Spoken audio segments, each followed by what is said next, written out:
This vlog is about trapping ourselves in our own patterns and how we do it differently every time. And the reason that I'm talking about this is because I feel like I've had some massive, uncomfortable realizations around some of the work that I've been doing and how I've literally created the same pattern that I do. And it's so funny because I'm a huge believer in therapy, right? Not even gonna pretend I'm not. I've been in therapy for 6 years, working on so much. And one of my biggest things I think has been, always being the helper, always knowing the answers. I read a lot of psychology and I've read a lot of psychotherapy. And at one point I wanted to be a therapist. And I just feel like for a really long time, I've leaned into that idea of, being the helper. And some of the work that I've realized is undoing that, right? Because, it's not my responsibility to help everybody. I can't physically help everybody. I can't mentally help everybody. And also I think there's reasons for why we jump into the things that we do, reasons why we get into the professions that we get into. And I think one of the things I'm learning is that,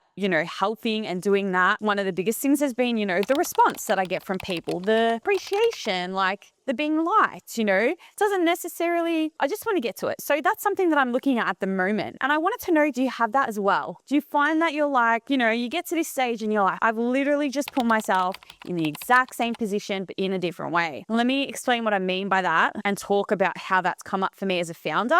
So if you're a business person, you're creating your own thing, but even if it's just life-wise, I feel like this might be something that people might want to hear. So let's just talk about it. And you know what I feel is something that's really important to say? The problem isn't the app. The app is great.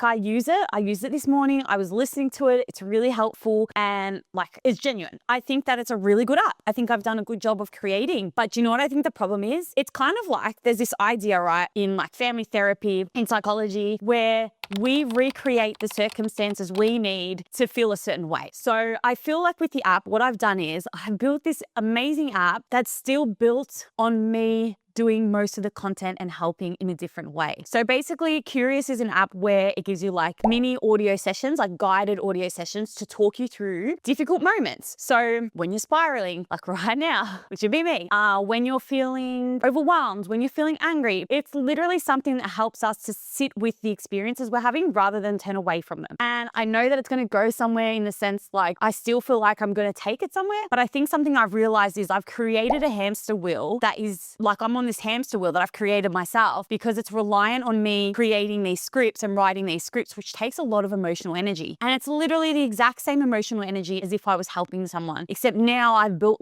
this system that I have to do because without it, there's no content in the app. So I still think the overall concept of the app is good, but I know that the way I've gone about it in terms of it being dependent on me is something I'm learning as a founder, where I'm okay, it can be a good idea, but to make me the key person that needs to do that key work, way too hard. And I know there's a lot happening with AI and whatnot. And the thing is with these scripts is I really try to make it so that they're really personable. I'm really fussy about what the scripts say. That's why it's not a generic AI tool. But it's not the point. The point is talking about when we accidentally use those types of identities that we've used throughout our lives, right? And we fuse them into everything. And then we spend time trying to change. And then we find ourselves back to where we were. And that's what I'm really realizing at the moment. And the reason that I'm realizing that is as I was doing content to promote the app, I created this system called Content Flow. And it's basically a content management system that helps us manage one idea, turning it into multiple ideas. And I was creating it and I was this is amazing. This is amazing to use. This is something that I love building. And it's yeah, I've got to update it and use it and keep building it, but it's not dependent on me creating content. And so what happened was when I started to see the difference between the two ideas, I was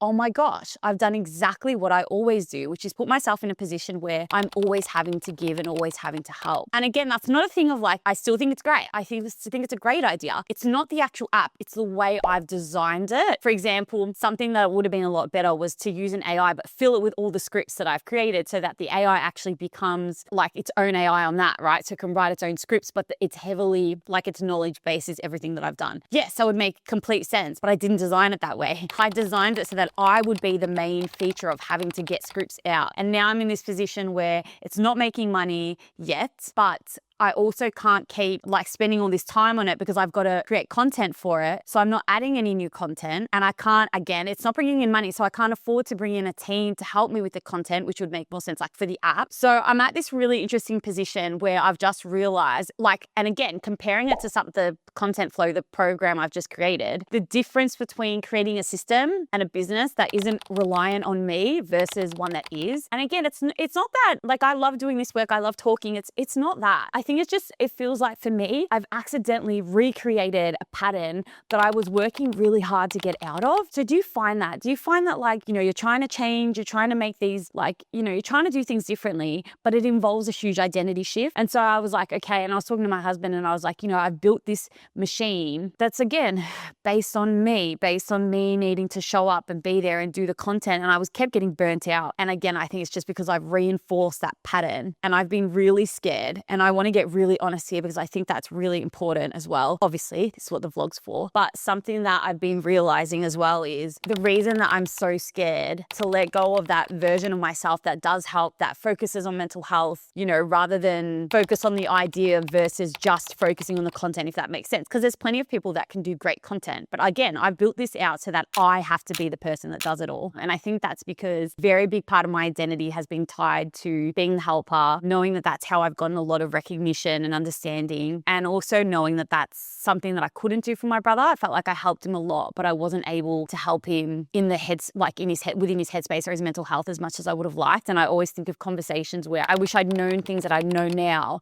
because the conversation would have looked different. And so I feel like that's part of the reason why I infused myself and ingrained myself so deeply into this app, Curious, and wrote all these scripts, because it's kind of like there's a part of me that's always like, that's trying to make up for what I couldn't do. And I know that's a really deep thing to like, not deep, but like, it's an interesting thing how our experiences and our trauma get intertwined into what we create and how we create it and the way that we go about it. And that's something that I'm realizing as a founder as well, that it involves shifting your identity when you want to create ideas. Like this content system is the last thing in the world I ever would have thought that I created. Last thing. Like if you had spoken to me, I'd be like, absolutely not. But I have absolutely loved every second of building it. I've loved using it. I've loved building it. I've loved talking about it. I've loved making content about it. Everything just feels so easy. And at some point, my app, Curious, and again, I still love it. I still want to talk about it, but being the person behind it, like building an app based on creating content all the time and it being reliant on me creating that content, I've burnt myself out. And I found myself avoiding writing more scripts, which I don't need to be doing because there's a lot at the moment. But I've found myself avoiding it because, I think I'm realizing that my identity is changing. And again, I still think it's a great idea. I'm going to do it, but I need to change the way it's being done. And that's something that I'm realizing at the moment too, that the way I've gone about it and created it needs to be different. But again, I have to wait to see if it works. Like that's another thing. But it's really interesting the things that you learn as you're building. And not what I expected. I've always loved systems. I've always liked planning. I've always liked organizing. So now that I look at it and now that I've seen how far AI has come in terms of creating software, like a year ago, it looked completely different. It was insane. When I started Curious, it looked so different. I used Flutterflow for Curious. I'm using Replit to build content flow. I've even created my own content, like my own goal planner. Honestly, who does that? Like, I get it.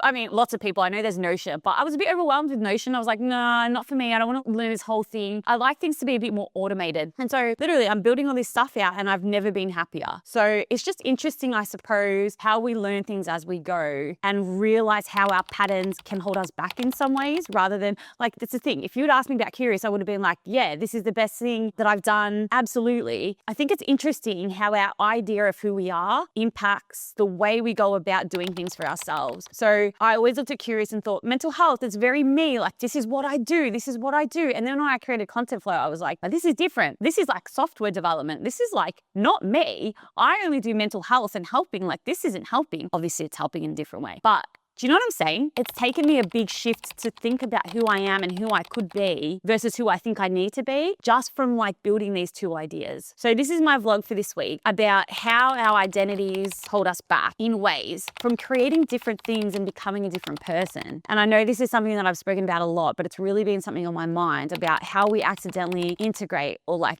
get stuck in patterns, even through being a founder, building things. Yeah. So let me know what you think. Have you found the same thing? Have you like, I don't know, know, even in life, have you just looked at something and been like, oh my God, I've just done the exact same thing? Have you gone to a new job thinking it would be different and you've just done the same thing? Have you gone into a relationship thinking it would be different and you've realized it's the same thing in a different way? Did that make sense? Yeah. It's just so much learning going on. But yeah, thanks for listening and I'll catch you in the next vlog.